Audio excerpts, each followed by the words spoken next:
alayhi salam, or now, could be in the past, could be now, could be the future. So be yourself traveling with the teacher, whatever you reach, inshallah, and seek advice and nasihat and guidance, just so that these blessed 10 days are passing. Is there anything else? We got sufficient guidance given already, what we should be doing, amals and so on. But there may be anything additional to this for these 10 days and Eid coming up as well, inshallah.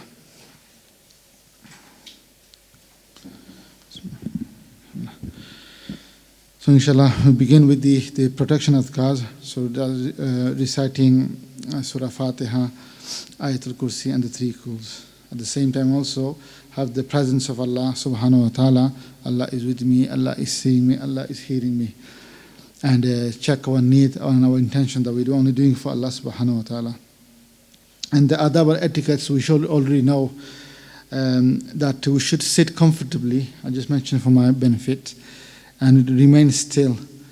Try to not make any movements around us because it's about focusing and let go of every other thoughts or any other thoughts that we have which is bothering me throughout the day, throughout the week. Just really focusing on Allah subhanahu wa ta'ala, and that in His presence that we're spending this collectively amongst the brothers, spiritually the mashaykh have the tawajjuh and presence.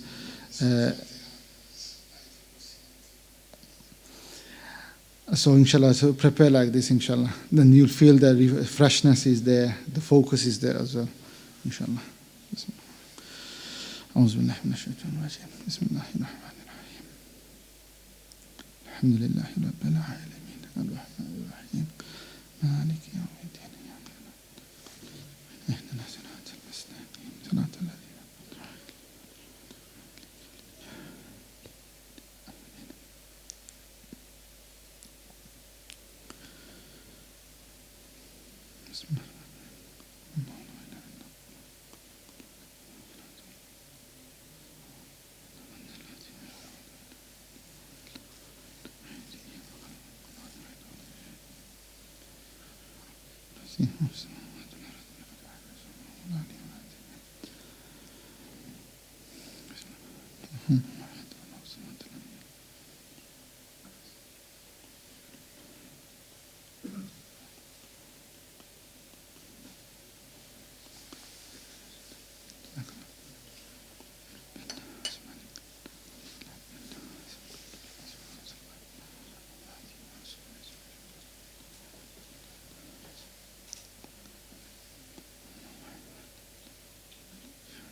inshallah, the 3 thoughts, the 3 muraqabas, inshallah.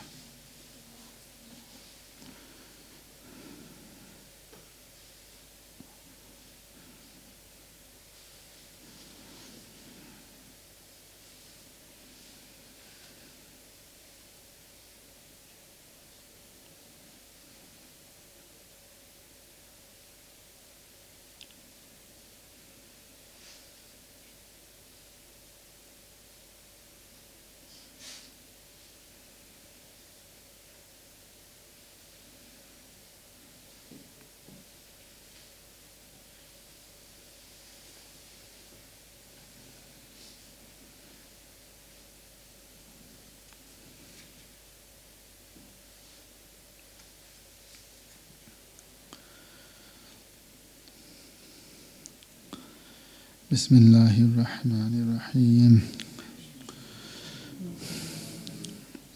أستغفر الله وأتوب إليك أستغفر الله وأتوب إليك أستغفر الله وأتوب إليك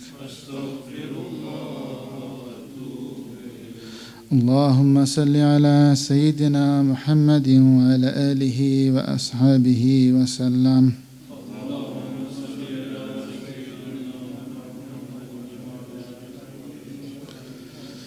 اللهم صل على محمد وعلى آله محمد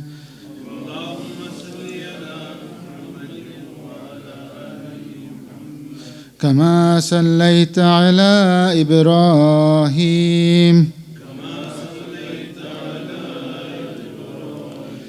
وعلى آل إبراهيم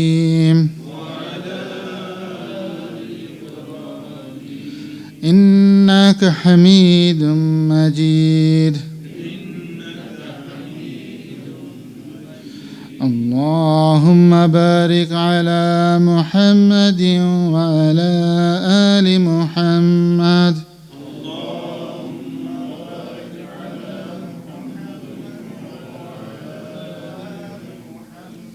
كما باركت على إبراهيم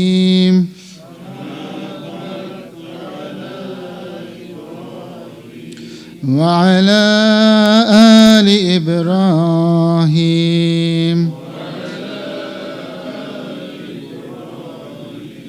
إنك حميد مجيد اللهم صل على سيدنا ومولانا محمد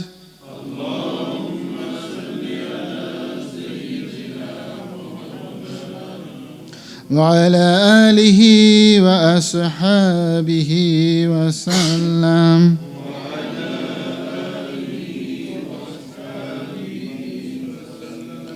السلام عليك أيها النبي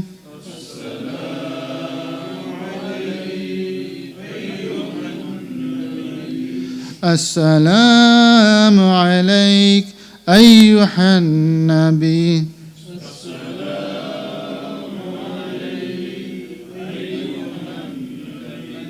السلام عليك أيها النبي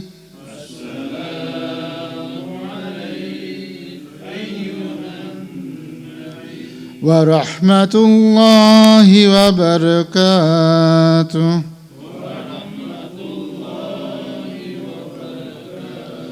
السلام علينا وعلى عباد الله الصالحين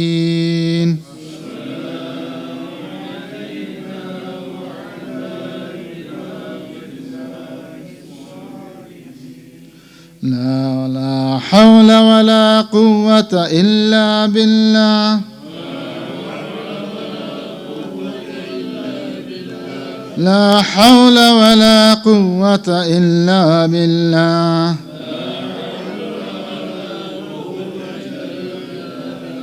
لا حول ولا قوة إلا بالله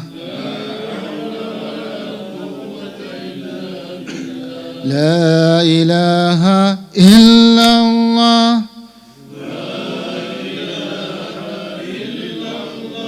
لا إله إلا الله لا إله إلا الله لا إله إلا الله لا إله إلا الله لا إله إلا الله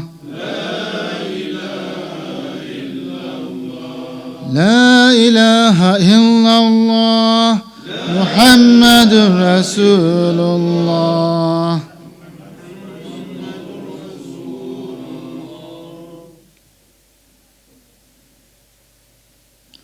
inshallah. You can begin with the Lataif, 20-25 minutes, and then transfer, inshallah.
السلام عليك أيها النبي السلام عليك أيها النبي السلام عليك أيها النبي ورحمة الله وبركاته السلام عليك أيها النبي السلام عليك أيها النبي السلام عليك أيها النبي ورحمة الله وبركاته السلام علينا وعلى عباد الله الصالحين. Inshallah, give your parting salam and slowly, inshallah.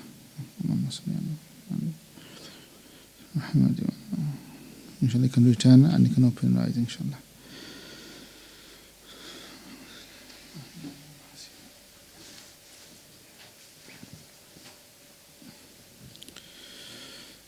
Brothers at the back, if you just come this side, there's plenty of space here, in this side of the hall.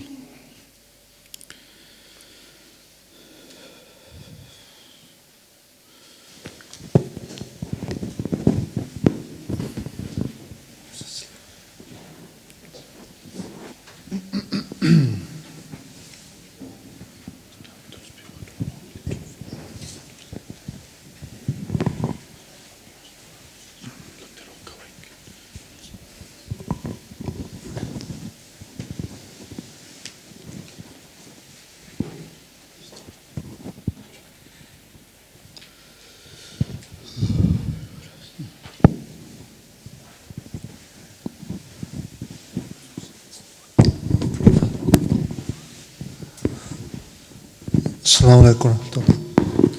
Wa alaikum assalam. Ustad, today, all the way throughout the Ascension, I struggled. I just couldn't get comfortable and I found it very difficult. So physically struggled or mentally? Both by thoughts as well as I just physically couldn't get comfortable, aches and pains. Inshallah, you need a refresher. I think into see like so Ustad Qais and get it refreshed again. Because have you been doing regularly at home? On and off. Okay, so it's better to just see them privately and discuss some of the things, and they'll advise you accordingly, inshallah.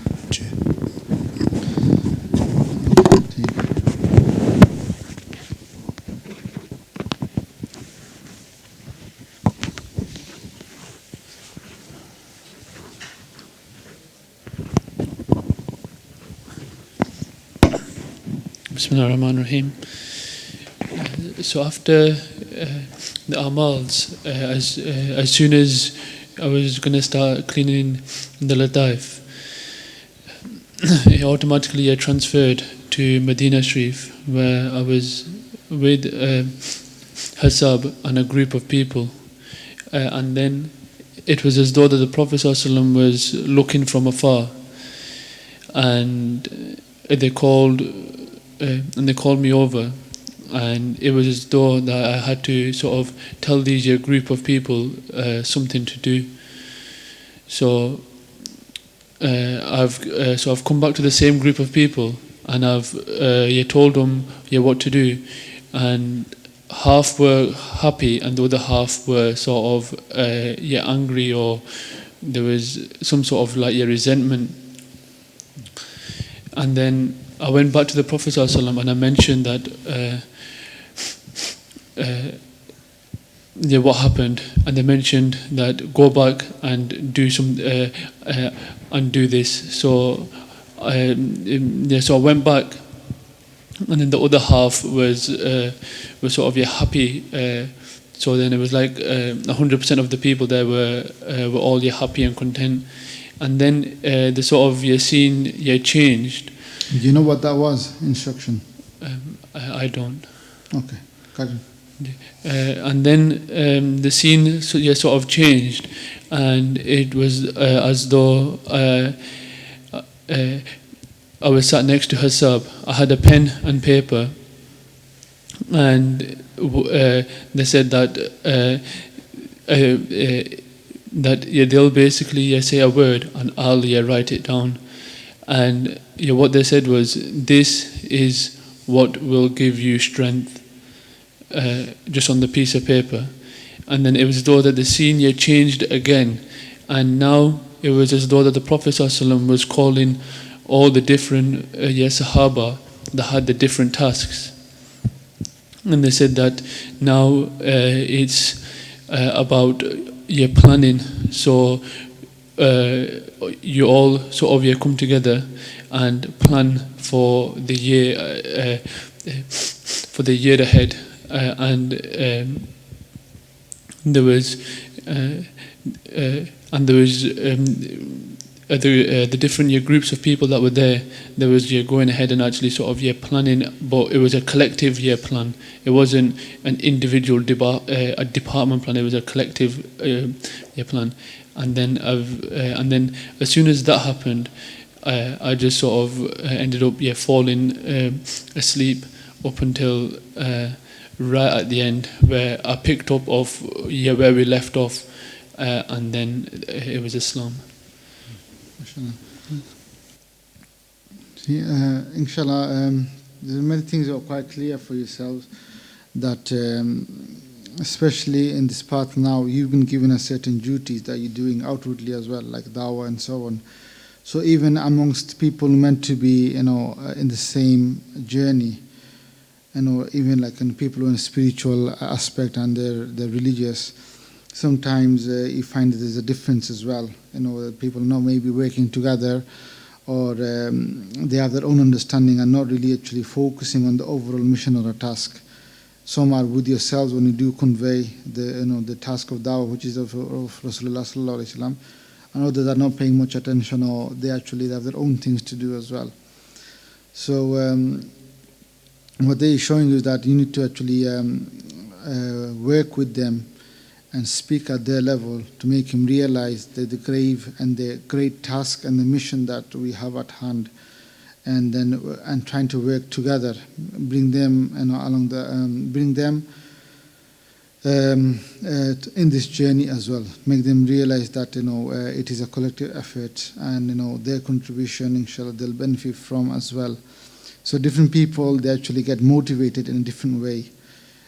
So what you have to do is, like people you're working with, especially those maybe who are not too much involved or distanced themselves, you have to find a way how to motivate them and bring them to the fore as well. And your strength really lies in this, when you work together amongst the whole of, and as the example of our analogy of Sahaba showing, this is how they worked. They had their different understanding sometimes, but they all work together, and they're different, you could say, qualities and different ways of thinking, and a diverse way of thinking and doing things. It's not necessarily a negative thing. You can utilize that and actually make that into like a part of your, I could say, overall strength, or a collective effort that they can bring in by, for example, having their own speciality or skills that they have, or that they have idea of as well. So then become a much stronger force as well, because you got different aspects and avenues where people can work together under, I could say, one, you could say, team or united, inshallah, as well. And it was shown that, like yourselves know, the Sahabas in their times, they always used to plan ahead, not just like immediate here and now. They used to do, for example, 1 year, 2 year plan, and they used to have like a mission, and they used to have a vision in terms of where should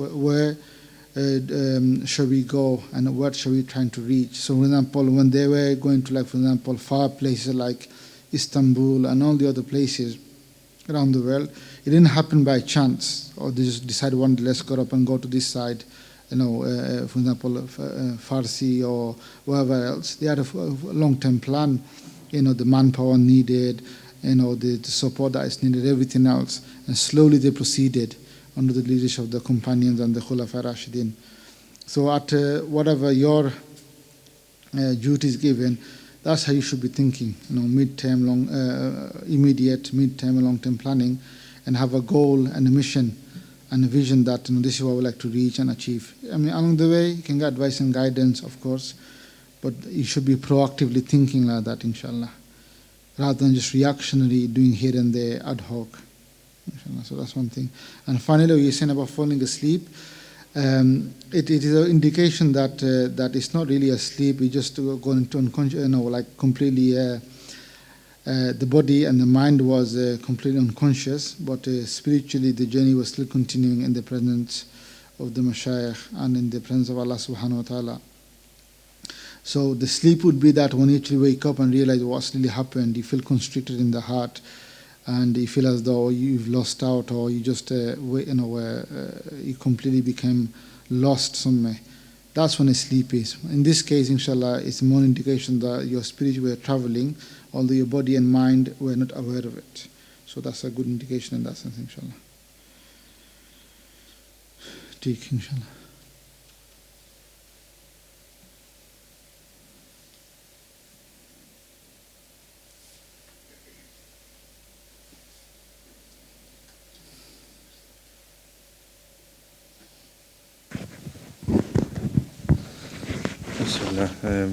I did the Lataif amounts and then went to Fez and Medina and then came back. Mind you, all that was on thought level. Mm-hmm. Like Hazrat Sahib and our Ustad Asatizahs always say, thought level or not, that doesn't really matter. The fact that you have, normally, we don't really focus on these aspects because the majlis and happening and that there's a special effect taking place. So thought is actually a useful tool that when you actually focus on something, then the spirit follows. So it's like you said at the beginning stage, this is what happens, that your mind targets something and the spirit follows and benefits from. So why people don't understand it's only thought, that they ignore it, is because they don't understand the science behind it. And then and how do you actually benefit from this is when you do it regularly, then it goes to other levels as well, slowly at higher level, like 20 stages of experience, it goes up. But if you stop at the first level, that you're not getting the third, second, fourth, fifth, then you're not going to progress that way as well. Then you actually, by intentionally, one is stopping themselves from traversing. So alhamdulillah, it is good that, mashallah, it's a blessing that we've been to this scenery. One thing you could do is if you actually focus more now and practice more, and whilst you go into these places, trying to just stay there in that realm and trying to absorb the light and the teacher and the mashayikh which is with you. And sometimes the conversation then begins from there as well. The conversation comes from the heart, from the mashayikh, and it comes to you as well. That's how it begins. So do not worry about is it just a thought or not. You just keep following and keep experiencing. And when it comes to relating, just relate to the teacher and the ustad, and they'll inshallah explain to you what's really happening. So it's a very good starting point, inshallah.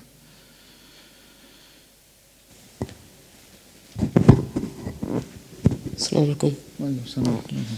I couldn't really picture anything when I transferred, but I believed I transferred. And I just took it up to the thought level, like this brother next to me. Yeah, again, if you just, like you hear from the retreat, that do not worry about, is it just a thought, I can't picture it. Whatever you can do, like say even through words, if someone said Medina, you can picture through Medina, that word, for example, then just at that word, trust in Allah subhanahu wa ta'ala and carry on. Because remember, we're not relying on ourselves, we're relying on Allah subhanahu wa ta'ala. And the support and the fears, and you could say the supervision is coming from the mashayikh and the teacher. Do not forget those things. The blessings are coming. But if you start to, disregard them and do not value it, what does value mean? That you accept whatever it is and you continue, traversing the path. If you start disregarding or deciding for yourself, oh, it's not really happening, I'm not doing this, then the blessing sometimes goes away. Because you're not appreciating what you have, what you're going to do when you have greater blessing. So next time, alhamdulillah, whatever level you can, be it at words level or thoughts level, carry on. And more you do it, the secret here is this: more you practice even at that level, you find yourself you become better and better at it, inshallah. So that's the thing you should take away, inshallah. Assalamu alaikum. Alaikum salam. I arrived a bit late today, but whilst doing the lataifs and after transfer, just mind kept wandering away, couldn't concentrate at all. So that's an indication, like what the brother was saying, Brother Shaban, is sometimes you need to think also, how is my purification course going? It's important to refresh that and focus. And there are adab, like Hazrat mentioned many times in the bayan, that especially before Thursday Majlis, one of the Ustads mentioned last week or the week before, that you should actually prepare yourself like 24 hours before coming. So if you need to rest. If you need to have sufficient food and drink because you're going to be tired. Also minimize, normally if you don't follow, for example, you're not doing your tongue sheet yet or eye sheet, at least 24 hours prior to that, make sure that you're not doing or minimizing the negative effect that's coming to our body, our mind. So spiritually prepare for that, make dua to Allah subhanahu wa ta'ala as well. Physically prepare by resting well, sleeping well and so on.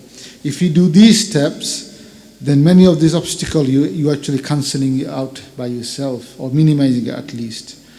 And then, anything that's left, other support, spiritual will come, and with practice, then you see, more and more blockages are getting removed.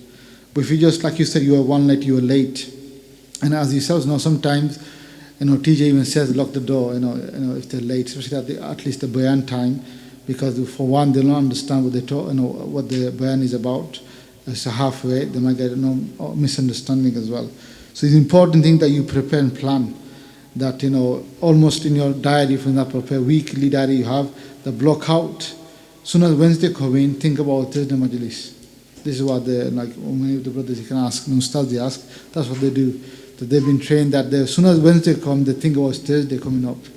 So I have to start minimizing many things I do normally, even if I have to rest. If it's your habit to rest at night, then rest at night, for example, or during the day, whenever you do, eat well. Just try those simple things and you're going to improve vastly just on that point, inshallah. And like you said, you should always refresh your course. If it's 40 days, you've not seen an ustad, then do see them and see what's happening. If there's any weakness, anything else, then mention it as well, inshallah. Ji, inshallah.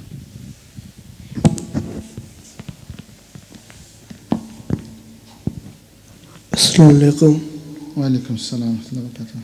I had transferred and met Hazrat at a canal, which wasn't from this world. And then, At a what, sorry? which wasn't at this No, world. what is it you met? Canal, like a canal, Canal. and had given them Islam. They then mentioned that people ask why they do not benefit. Then they mentioned that these people's understanding is wrong and that their opinions about others is also wrong. By having this, they are destroying themselves because of their understanding.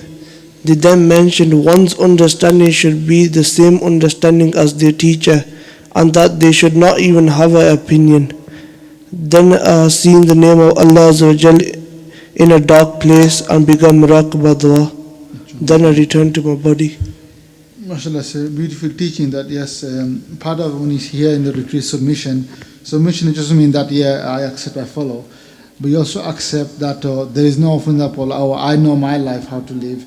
I have my ideas, my ideologies. Now you have to submit all these things to Allah subhanahu wa ta'ala, to Rasulullah sallallahu alaihi wasallam, and to the teacher who's at the training ground. So that, one thing is that, you should then allow the teacher to guide you and to tell you what your fault is. If you have your own opinion, you hold yourself back, no, I'm going to mind. I'll decide if this is good guidance, if this is good advice or not. If those kind of mentality, then what happens, then you're delaying your journey as well. Just let yourself go, put all your guards down. That when you say practically, yes, I follow, I submit to the teacher, it should be done at the intellectual level, at the thought level, at a level, practically as well as all the other faculties of life as well. Nafs is something that always going against it. Even if you find it hard to go against your nafs because the fact is very strong, that's fine. But at least you accept that I know it is not a good thing, and I'm going to follow through the purification course so that slowly it gets tamed. Rather than no, I accept what nafs is saying. So there's a difference. One is this is not right, and he's struggling and he's going up and down. One is no, when my nafs is happy, then I agree. When my nafs is not happy, I will disagree. irrespective if the teacher is saying, if the fellow brother is saying, or if anyone else is saying as well. So then because how would you know this? Normally you don't interact with the teachers much. In front of them you're quite, mashallah, very innocent. Then when you interact with your fellow brothers or sisters, interact with fellow sisters, and then when they say something which you don't like or goes against your way, and then how you react to that and how you behave, that's an indication that he's my or she's my fellow brother and sister in tariq. And it's a small indicator that what would you do in front of the teacher as well, because normally in front of the teacher you don't behave like that. So your testing ground is something amongst the fellow brothers and sisters as well. So that's the first testing ground, that are you going towards the teaching of the Hazrat Sahib. So for example, what do I mean? That you know that they said that, for example, like if someone cut ties with you, that's what they're trying to teach you, isn't it? That's what they do. Or someone deprives you, you bless them, or you're trying to mend ties. Someone wants to harm you, bless them. Okay, it's a very high ideals. But do I really accept this? Do I really accept at the thought level, at the intellectual level, at the nafs level? Or is it just knowledge, yeah, I know, I understand, I follow. Then when it comes to my daily matters, I get upset and someone doesn't do something that I meant to do, or someone, I expect something to do for me, or follow my instruction, but he doesn't. And I get really angry. If my fellow brother, it didn't happen, so you get really angry. Then at that moment, are you applying the teaching or not? So as an example, obviously there will be many examples coming given. So that's what's mentioned here, that inshallah it's not only sometimes just about submission, yes, I accept in my thoughts and my words only, it's at the thought level, at nafs level as well, or at least I try, at a practical level, as well as interaction with the brothers. That's the strongest indicator, how your relation will be. Because you should be thinking that this brother I'm talking about, this sister I'm talking about, it's not just yes, Muslim, he's got iman, she's got iman, but also he's a fellow student of a tariq. He might not be the best person, but he's still a fellow brother, student of Hazrat Sahib as well. Because if they get hurt because of my action and my behavior, then what to say that wifey ever goes and says to Hazrat Sahib, this person has done this to me, or has said that to me, then they'll be hurt. So indirectly you're actually hating them, then aren't you? So that's why we were commanded not to say anything bad about the Sahabas, have utmost respect. Even if they had differences between them, we shouldn't say anything. Because indirectly, then Prophet Muhammad sallallahu alaihi wasallam would be affected as well. Okay, Jazakallah for your feedback. I think it's time for Maghrib now. Is it? I don't think I think that we'll hear anyone left after Maghrib Salah. So after Maghrib Salah, inshallah, we'll do a Muslim Askar shortly, and then hear any more feedback that's needed, and then inshallah we'll conclude, inshallah. Jazakallah. سبحانك اللهم وبحمدك أشهد أن لا إله إلا أنت أستغفرك وأتوب